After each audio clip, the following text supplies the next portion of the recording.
The child's movement development.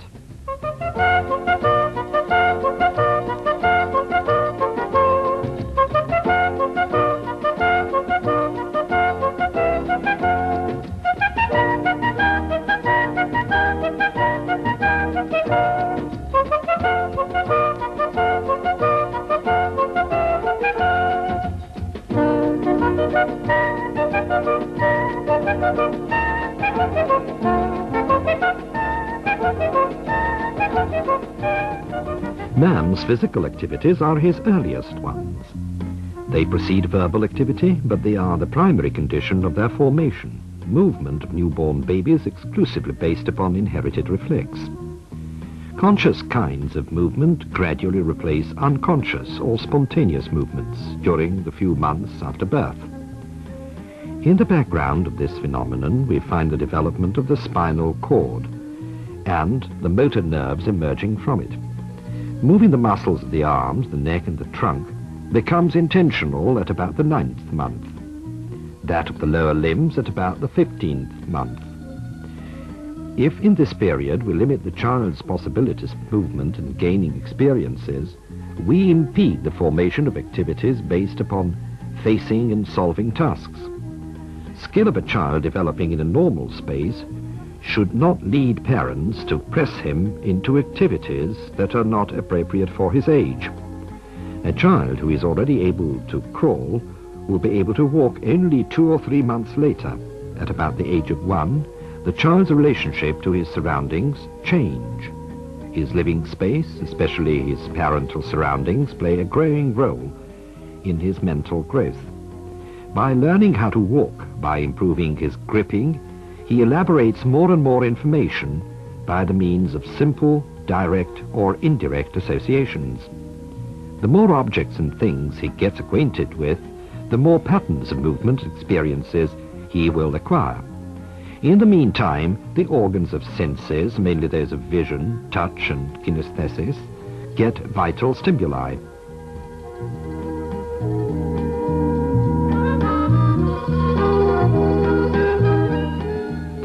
At the age of about 18 months, infants living in conscientious and attentive atmosphere at home and in the nursery have a whole series of attained movement patterns at their disposal. The combination of these patterns, harmonizing with the surroundings, will result in independent actions and series of movements. The various kinds of movement activity carried out independently and without any direction in the children's first few years is a determining condition for future development. The main task of the adults is to create an adequately varied environment, objects and situations, in order to encourage the children through objects, toys and tasks that provoke movements, to plan and solve tasks, and to act.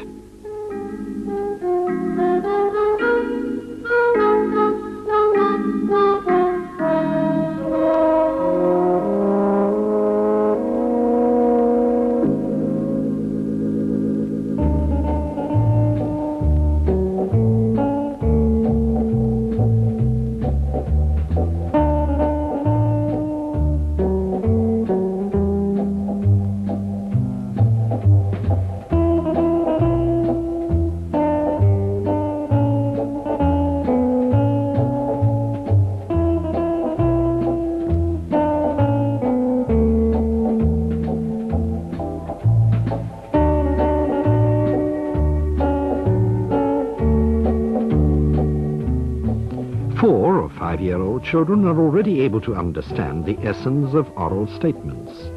They can copy the adult's presentations of movements.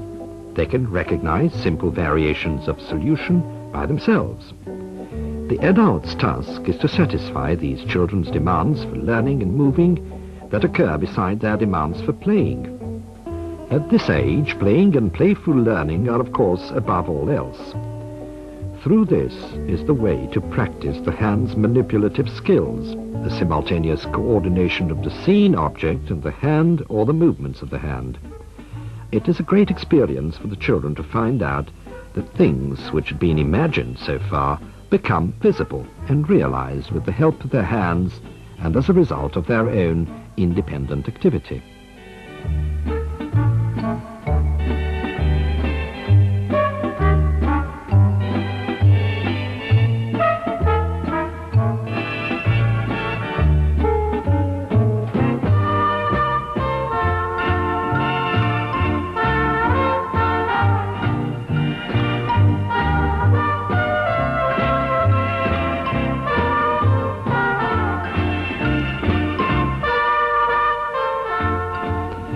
The first few years have a decisive effect upon the development of man's movement coordinating ability. Not taking into account hereditary injuries, nobody is ever born unskillful. Children may become clumsy through the lack of activity, mainly because of human negligence, and thus their physical and mental development suffer irremediable damage. Neglected children will become introvert. They won't like to play in groups, will become isolated from their surroundings, and consequently they will move even less. The consequence of physical underloading may be mental backwardness and behavior disorders. The characteristics of this age are the desire to compare their powers, the competition, and the inventive use of natural objects.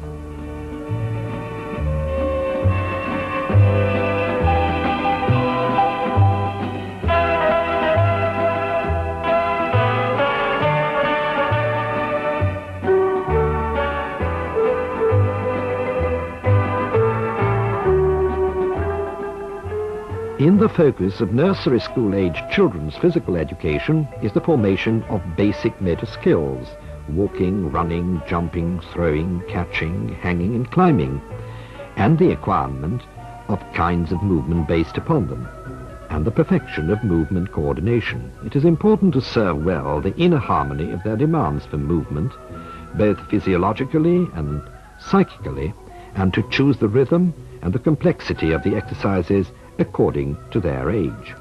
When doing so, we create equal chances of success and of failure as well. It is a basic rule that the task given to the child should not be too easy, neither too difficult.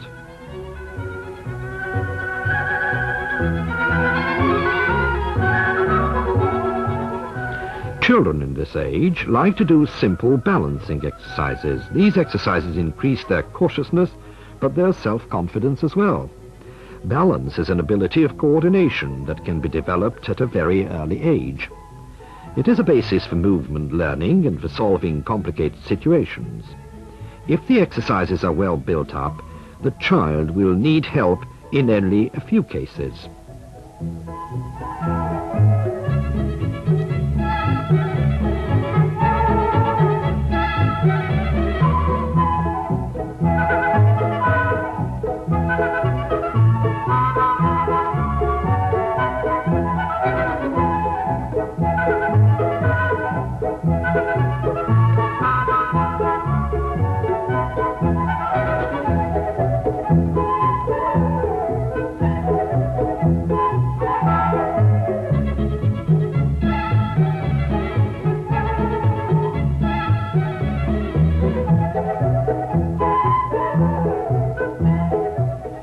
In the nursery years, that is, until the age of 5 or 6, the basic movement patterns emerge, and although they may be refined and combined later on, they will still accompany the individual throughout his whole life. Therefore, physical education for this age group must be built up with special care.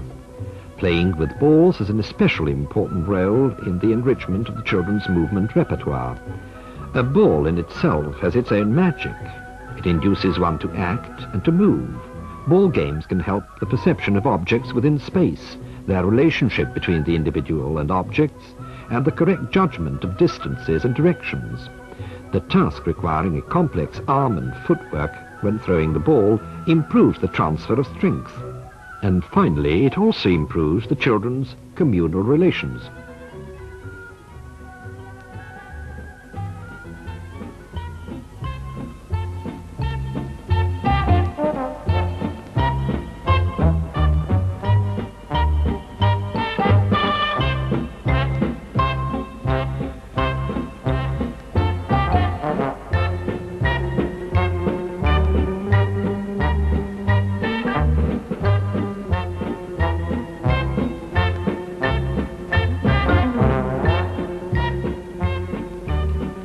The child is able to create a relationship with a moving object by connecting the movement of the ball rolling in front of him with his own movement.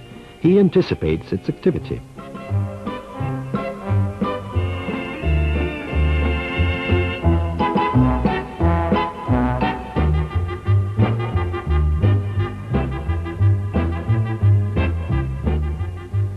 A sense of rhythm and rhythm itself accompany us throughout our whole life. It has an outstanding role in all movements, evidently in sports too, both from the point of view of aesthetic quality and of condition. A sense of rhythm can be developed at this age. At the beginning, it can be done on the basis of a rhythm given from the outside world. Later, the child regulates his own movement rhythm independently, and as a result of his development of movement.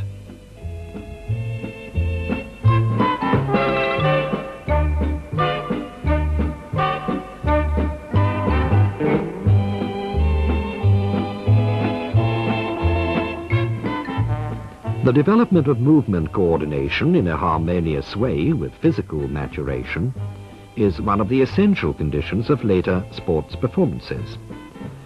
Perfectly suitable, this are game tasks and movements imitating nature. Orientation within space is combined with the simultaneous moving of the hands, feet and trunk, and all this will help the strong development of the shoulder joints.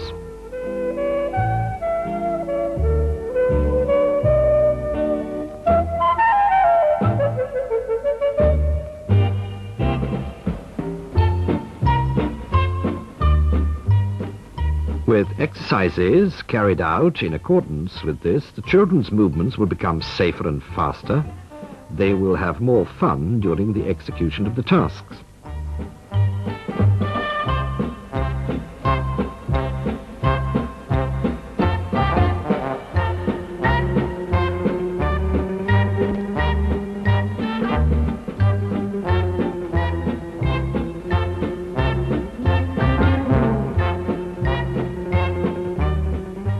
For nursery school children, rotating around the horizontal axis is a natural task.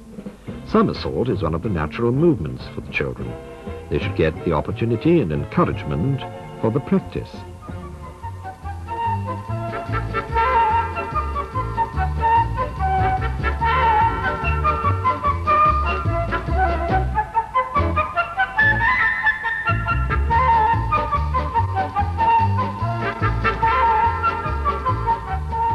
Horizontal balance is an exercise to help the development of the static balance. It also helps strengthen the hip joints and the muscles of the trunk. This exercise can be taught to children when they are 5 or 6. They can practice it with some help at the beginning and later without it.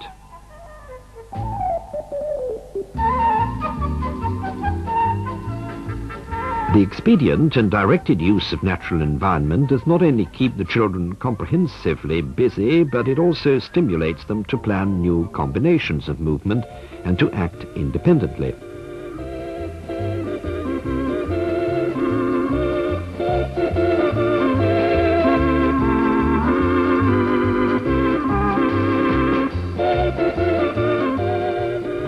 There's a great need for steady running. Long-distance running done according to the child's own pace, just as well as for the short-time intensive loading, such as long jumping, because these exercises develop vital circulatory and respiratory organs. They strengthen the muscles of the limbs, and they also give an opportunity for competition.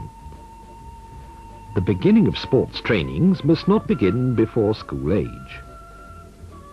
For as long as possible, the child should follow many kinds of activity or branches of sport, under direction, but freely. The interesting kinds of movement requiring different skills, such as roller skates, rollerboard, or others, freely practiced forms of activity, create a need in the child for movement and later for regular sports activity.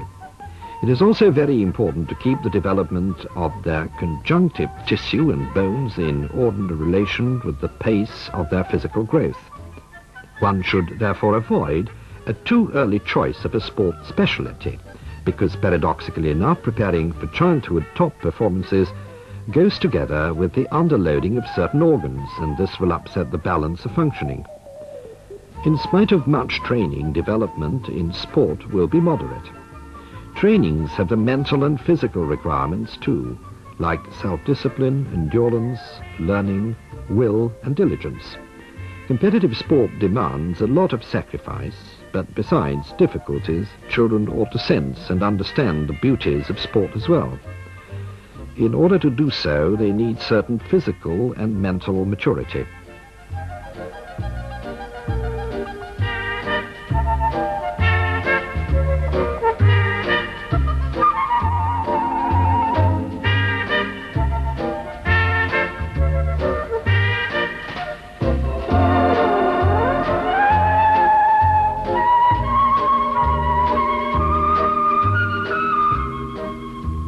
In children practicing judo, the estimation of situation, quick decision-making, excellent and appropriate techniques of movement, discipline and self-confidence are the main virtues.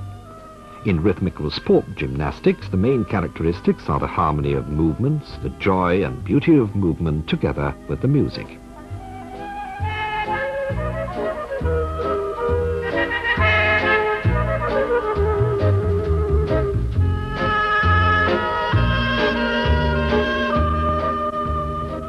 Feeling safe in the water, advancement in a so far unknown and frightening element, give the swimmers an irreplaceable feeling.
Diving is a combined sport. Besides swimming, the competitors must also attain gymnastics, so they have to learn how to direct their movements in the air.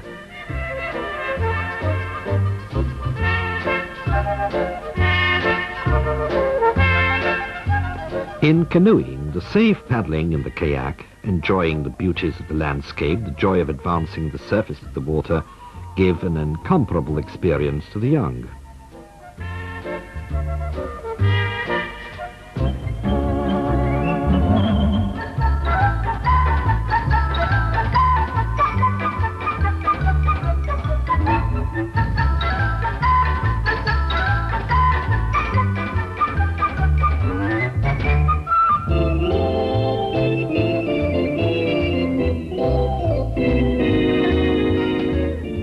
The health of children with a strong demand for movement is stable. Their ability to perform is high and their attention is good. They are fatigueless in sport and they can take part in common games with pleasure. These qualities are very important in sport and in schoolwork as well. Young people trained in various occupations can start acquiring their chosen branch of sport and later pursue it competitively.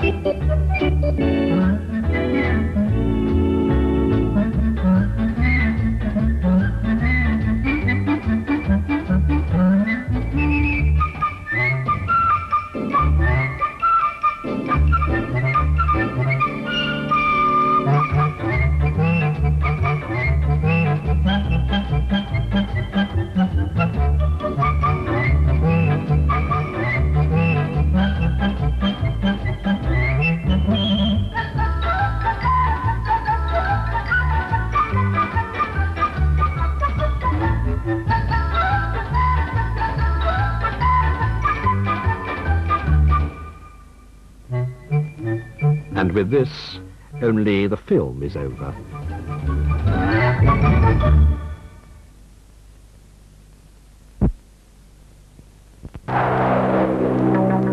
One of the symbols of our development is motorization. It could also be symbolized by the bad use we make of our invaluable fortune, our biological wealth, and how we endanger our own physical and mental development and that of future generations. Besides polluting our environment, we unfortunately do everything possible to diminish the territories easily accessible for physical training.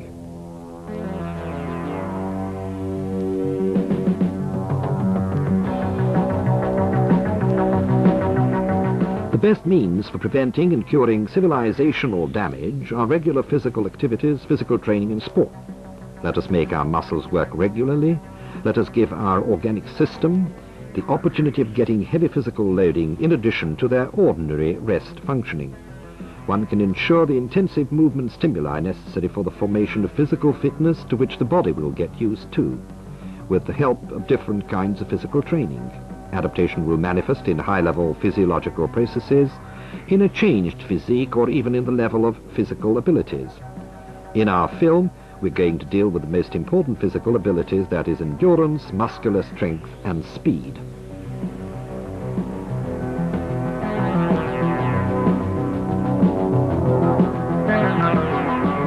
Conditioning abilities.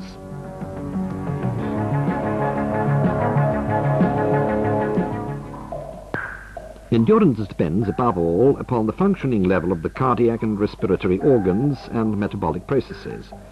The economical use of energy is promoted by good movement coordination. All branches of sport with the cyclical movement structure are good means for increasing endurance. The basic or aerobic endurance, which is one of the conditions for performance improvement in nearly all branches of sport, can be developed even at a very early age. It is also favorable that the majority of sports helping development may be practiced outdoors in good fresh air and in various surroundings. As for all human activities, even for a step or for a movement, we need energy. ATP, adenosine triphosphate, is the reservoir of energy in human organisms, but the energy gained this way is enough only for a few seconds. In order to be able to overcome any resistance for hours, we need to introduce some other sources of energy too. This can be the introduction of carbohydrate or lipids, fat for example. If the tempo is regulated so that we can take up the necessary quantity of oxygen, that is, if we work in an aerobic way, then our working activity may be useful and the reproduction of ATP can be maintained continuously from these sources.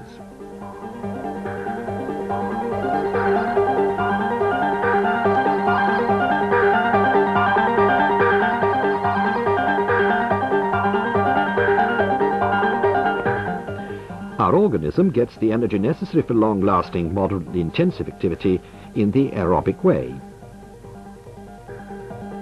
while for very intensive activity lasting for a short time it gets the energy in the anaerobic way. This aspect should be taken into consideration at the selection of training methods.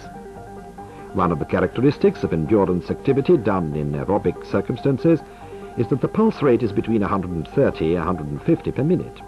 In this case, the quantity of the oxygen requirement of the cells and the actually taken up oxygen are nearly the same, and working activity is carried out in a steady state.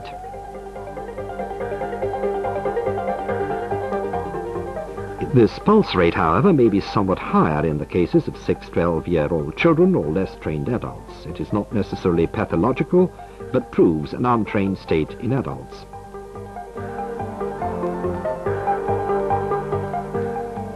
The excellent functioning of the respiratory cardiac system is of basic importance in endurance activities. It is especially true in the case of top performances.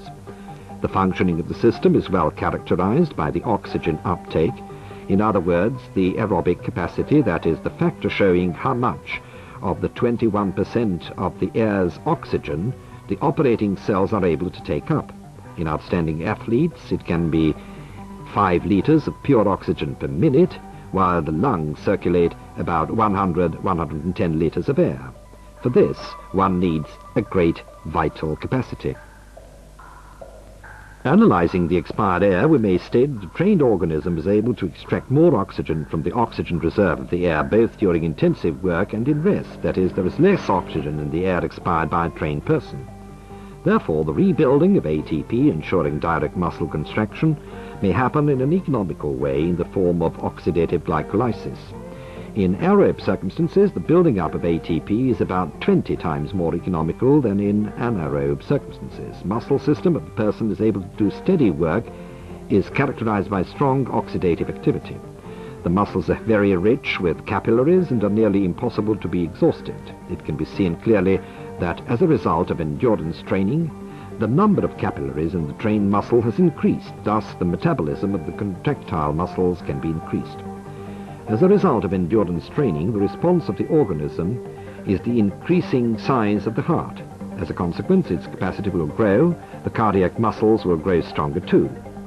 The quantity of the circulated blood in sportsmen with a well-trained endurance may reach even 25-30 liters a minute. This makes it possible for more oxygen-hungry hemoglobins to get connected with the taken-up oxygen. What are the basic methods we know for the development of endurance? The main principle of training is that the employed method should be specified to the activity which we're preparing to do. This is called the specificity of training. When, for example, we are to do some long-distance running, swimming, or cross-country skiing, the exercising done during the training must be 90-95% of the aerobic character. The so-called continuous of marathon way is an excellent method for this.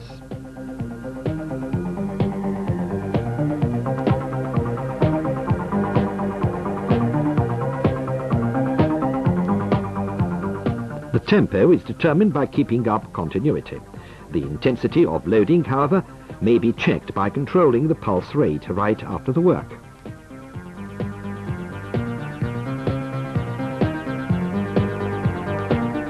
One variety of the continuous method may be the so-called fartlek procedure, when more intensive phases are built into the work of a steady tempo.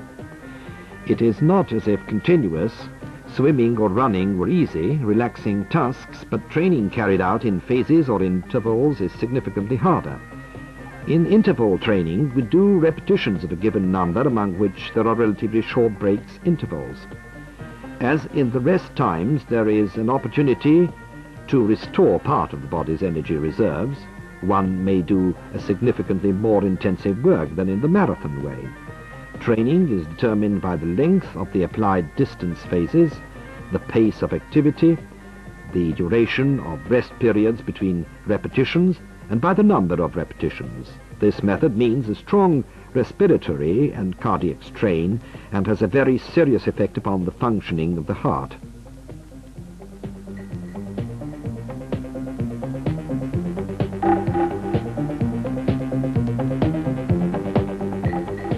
Let us now see the difference of effect exerted upon the heart and the circulatory system by the continuous and the interval methods. The continuous method increases mainly the volume of the heart, while the interval method increases the width of the cardiac wall in the first place.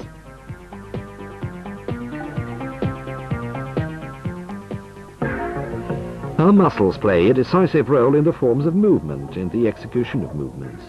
Muscular strength is needed in order to overcome resistance throughout the contractile process of the muscles.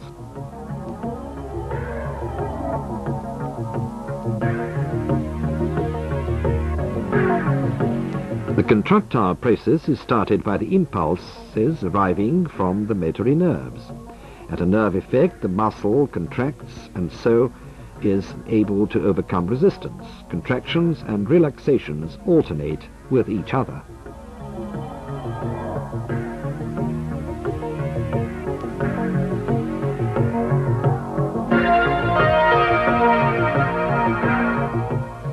In the human muscular system, two kinds of fibers are mixed: the red and slow twitch fibers and the light-colored fast twitch ones.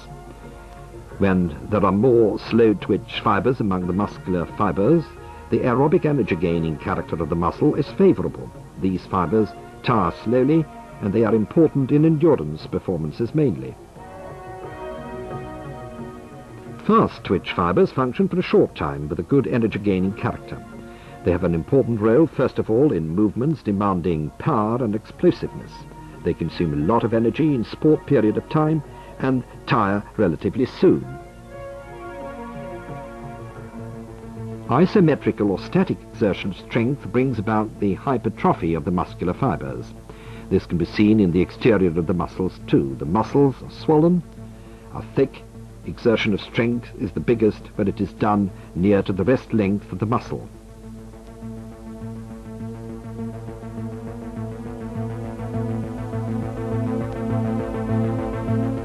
If it is done in a smaller or bigger articular angle, the exerted strength will always be smaller.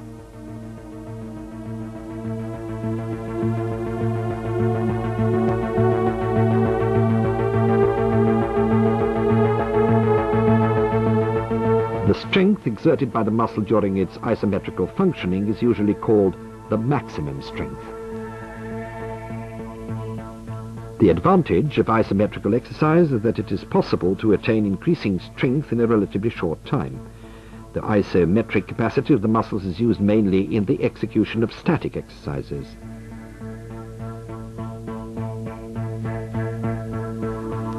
When the muscle gets shorter or longer, we talk of dynamic muscular work. The length and tension of the muscle changes then. The greater the resistance to be overcome is, the less the speed of contraction of the muscle may be, and conversely. This kind of strength exertion is called explosive strength or power. Contraction is fast and the exerted strength is relatively great too. The most widespread form of developing strength is the dynamic method. It is a basic process when we overcome the gravity of our own body in different situations and tasks.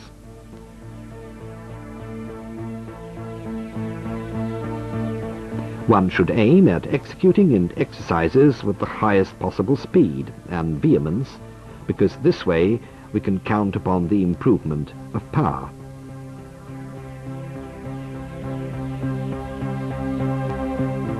A widespread way of strength developing is strengthening with weights. 30 to 70% of the maximum load to overcome should be used, taking the principle of increasing resistance into consideration. According to the so-called pyramid theory, this means that with less resistance we do more repetitions.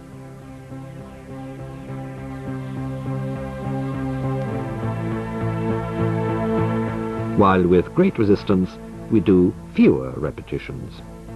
The advantage of this method is that the improvement of strength will be very great, and as an additional effect, strength endurance will develop well, and the structure of sports movements can also be taken into consideration. This form of strength development is called special strength development. In weight class sports, and in sports where the weight of the body has to be overcome against gravity, relative strength has an important role, which is the quotient constituted by the maximum strength and the body weight. Maximum strength usually grows with body weight.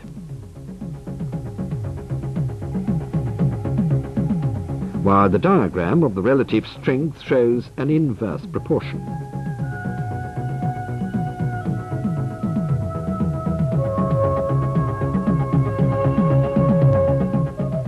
There's also a mode of muscular functioning when the exertion of strength is the highest within the full length of a given field of movement or during movement. This is called isokinetic functioning. The isokinetic method is one of the latest strengthening methods. The pace of the movement is permanent, but the adapted resistance is the existing best. This means that the speed of movement is determined by the resistance of the machine, while a maximum dynamic strength is to be exerted. The pace of strength exertion is very fast, and it concerns the whole domain and scope of movement. Strength endurance is also develops parallel with this.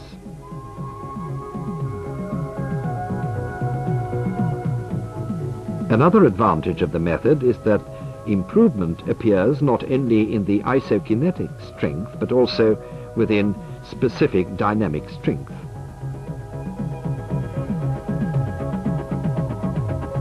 The principle of training specification is even more true in isokinetic exercises. The method can be applied well in the development of specific strength exertion characterizing this branch of sport.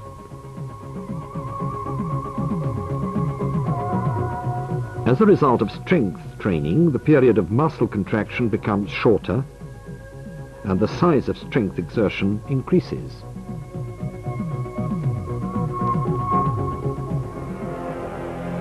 Speed is also a basic physical ability. It may appear in many different forms within the circle of sport movements. One of its most important forms is cyclical speed. This means the continuous repetition of movements with the same structure. It can be characterized best by the number of movements falling to 1 unit of time. This is basically determined by the frequency of the impulses arriving to the muscle. During a 100-meter race, the runner can take even 4 or 5 steps in a second. The basic method for developing cyclical speed is that of repetitions. This means that we repeat some given distances with a high intensity so that between repetitions we put in rests long enough for the muscular and nervous systems to have a full rest.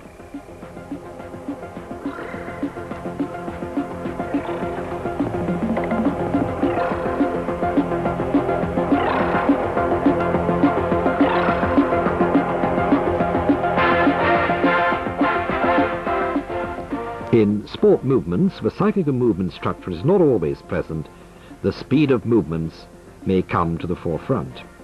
Power has a decisive role in these movements.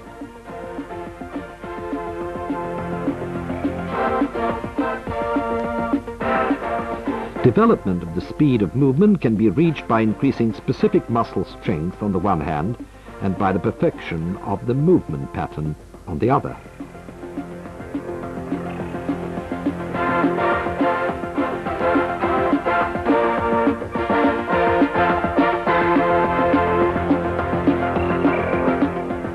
Sports movements have a special group where cyclical speed and speed of movement become mixed. It is not only the speed of the swing that counts, but the speed of executing the movements themselves too. In general, there is a close relationship between these two factors. A further form of speed is the speed of response. Its basis is the high-level ability of perception, the extraordinary sensitivity of the nervous system. One must respond to an external impulse immediately. It is especially characteristic of combat sports, paired combat sports.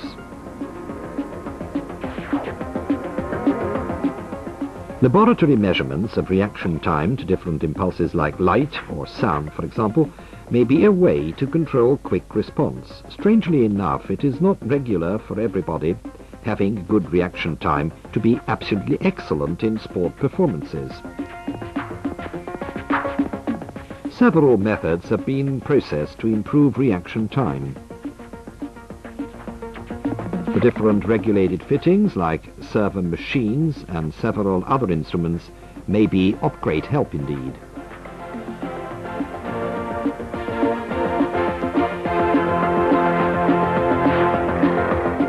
In sport games, the speed manifestations mentioned so far appear in a complex form.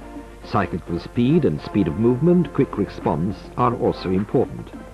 And there's one more quality needed, the speed of thinking, the speed of mental processes. It is not at all the same, after all, what solution one chooses in a given playing situation.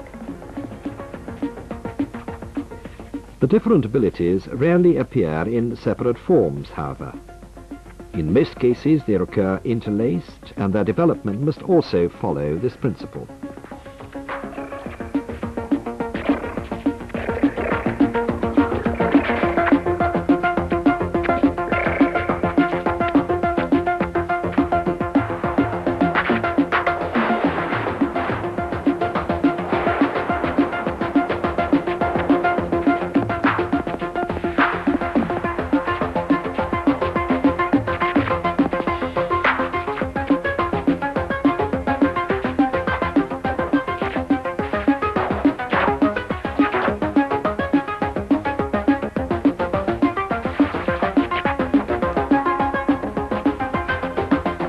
film was made by the National Centre for Education and Technology, Hungary.